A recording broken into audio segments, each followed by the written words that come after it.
আচ্ছা, কেমন হয় যদি আমরা জন্মছক হাতে না নিয়ে, জন্মছক না খুলেই একটা মানুষের শুধুমাত্র লক্ষণ দেখে বলে দিতে পারি যে তার জীবনে কেতু খারাপ ফল দিচ্ছে কিনা? কেমন হবে, ভালো না? তাহলে আজকের ভিডিওটি আপনি যদি পুরো দেখেন, আপনি নিজে থেকে আশেপাশের লোকজন চেনা যে গণ্ডি আছে তাদের শুধুমাত্র লক্ষণ দেখে আপনি নিজেই বলতে পারবেন যে তার কেতু খারাপ ফল দিচ্ছে কিনা। এর জন্য আপনাকে বিন্দুমাত্র তার জন্মছক বা কুণ্ডলী দরকার পড়বে না খুলতে। তাহলে আসুন শুরু করি, এবং সবশেষে তার প্রতিকারও দিয়ে দেওয়া হবে।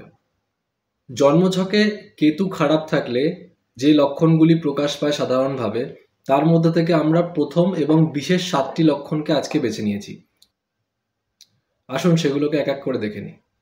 জন্মছকে যদি কেতু খারাপ হয়ে থাকে তাহলে প্রথম যে সমস্যাটা হয় সেটা হচ্ছে, আপনি দেখবেন যে আশেপাশের মানুষটা চেষ্টা করছে যে একটা কাজে থিতু হওয়ার বা স্টেবল হওয়ার, কিন্তু পারছে না। বারে বারে কর্ম পরিবর্তন, আজকে এই জায়গায় চাকরি, কালকে ওই জায়গায় চাকরি, এবং কাজে বারবার বাধা। এই জিনিসটা কিন্তু তাদের ক্ষেত্রে আপনি দেখবেন।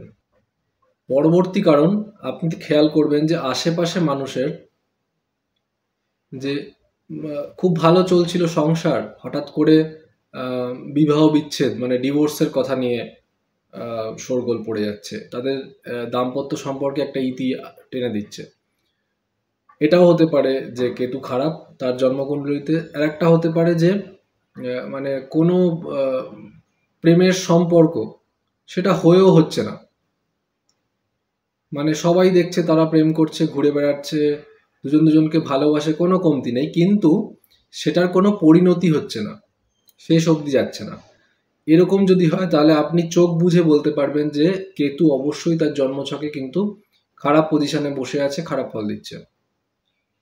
অনেক মানুষকে দেখবেন যে তারা খুব ইন্ট্রোভার্ট বা হঠাৎ করে ইন্ট্রোভার্ট হয়ে গেছে, একদম ঘর থেকে বেরোচ্ছে না, কারোর সাথে কথা বলছে না, একাকিত্ব যেন গ্রাস করে নিয়েছে। তারপরে সাথে মানসিক ভয়, অজানার ভয়, যেমন কি হয়ে যায়, এই আমার কেউ ক্ষতি করে দিল না তো, আমার কেউ ষড়যন্ত্র করছে আমাকে ক্ষতি করার জন্য, আশেপাশের লোকরা কিছু চিন্তা করছে আমাকে মেরে ফেলবে বা আমার কোনো রকম ক্ষতি করবে।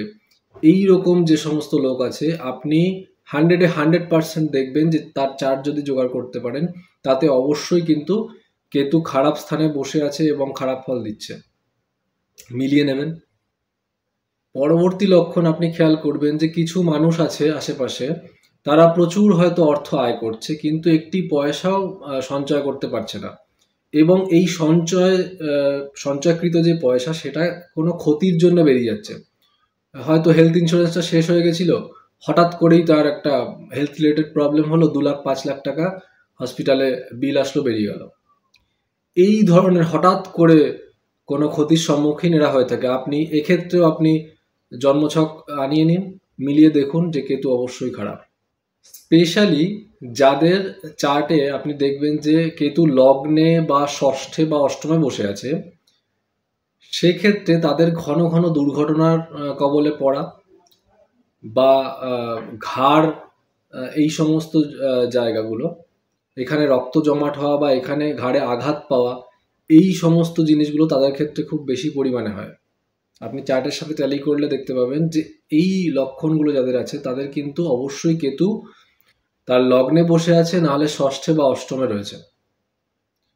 মানে আপনি যদি তাকে এরকম লক্ষণ দেখে বলে দেন না, সেই মানুষটা একদম চমকে যাবে যে তুমি কি করে জানলে যে আমার এখানে ষষ্ঠে বসে আছে বা অষ্টমে বসে আছে কেতু। কি এবার ইন্টারেস্টিং লাগছে? জ্যোতিষ খুব সহজ শিখতে পারলে, এবং আমরা অনেকেই ভাগ্যবান না। আজকে গুরু পূর্ণিমার দিনে আমি আমার সমস্ত শ্রদ্ধেয় গুরুদের প্রণাম জানিয়ে এই ভিডিওটা করছি, এবং চেষ্টা করি জ্যোতিষকে সহজ সরলভাবে শেখাতে। কাজে আপনি শিখুন, নোট করুন এবং প্র্যাকটিস করুন আশেপাশের মানুষজন, বন্ধু বান্ধবের মাঝখানে, দেখবেন ভাল লাগবে, এবং হতে পারে যে দ্বিতীয় ইনকামের সোর্স তৈরি হয়ে গেল। তাই তো। আপনার আশেপাশে আর এক ধরনের মানুষ পাবেন, কিরকম? তারা সবসময় আধ্যাত্মিক মানে অতিরিক্ত আধ্যাত্মিক চিন্তায় ডুবে থাকে, কল্পনার জগতেই থাকে। তারা সবসময় মানে জগৎ সংসারে মানুষ যেভাবে সাধারণত চিন্তা করে তার থেকে অনেকটাই আলাদা। কল্পনার জগতে যেমন থাকে মানুষ, এদের ক্ষেত্রেও কিন্তু আপনি এক চান্সে বলে দিতে পারবেন চোখ বুঝে যে এর কেতু খারাপ ফল দিচ্ছে। চাটা নিয়ে নেবেন, মিলিয়ে নেবেন। আমরা সবাই জানি যে কেতু হচ্ছে আমাদের হার্ট থেকে ফিলিং আনে, সম্পর্ককে হার্ট থেকে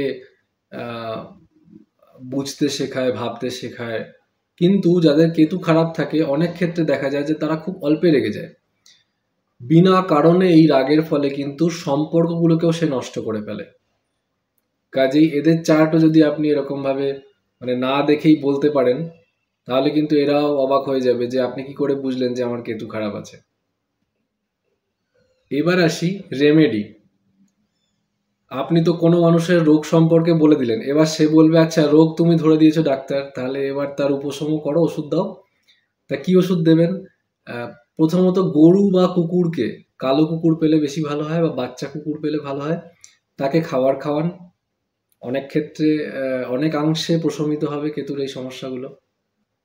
কেতুর অ্যাকচুয়ালি হচ্ছে কালো বা ধূসর, মানে ধোঁয়ার যে রংটা হয় ধূসর, তা এই রঙের জামা কাপড় আপনি যদি বেশি পছন্দ করে থাকেন তাহলে সেগুলোকে এবার ত্যাগ করতে হবে, এগুলোকে এড়িয়ে চলতে হবে, তাহলেও অনেক ক্ষেত্রে ভালো ফল পাবেন। আর একটা মোক্ষম জিনিস আছে, কেতুর কিন্তু বন্ধু হচ্ছে চন্দন।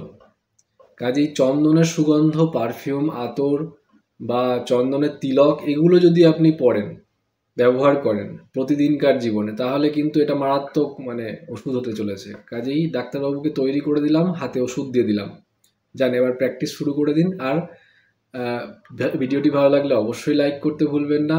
কমেন্টে জানান যে আপনি আশেপাশের মানুষগুলোর মধ্যে এইরকম কি মিরাকেল করেছেন যে কুণ্ডলি না খুলেই আপনি বলে দিয়েছেন যে কেতু খারাপ আছে, কোন ঘরে বসে আছে, আর কি দেখেছিলেন, তারা কতটা চমকে গেছে, সেগুলো কমেন্টে জানাতে ভুলবেন না। এবং আপনার বন্ধু বান্ধবের সাথে শেয়ার করুন, তাদেরও শিখতে সাহায্য করুন। সহজভাবে মজার ছলে জ্যোতিষ। ভালো থাকবেন, ভালো রাখবেন। নমস্কার।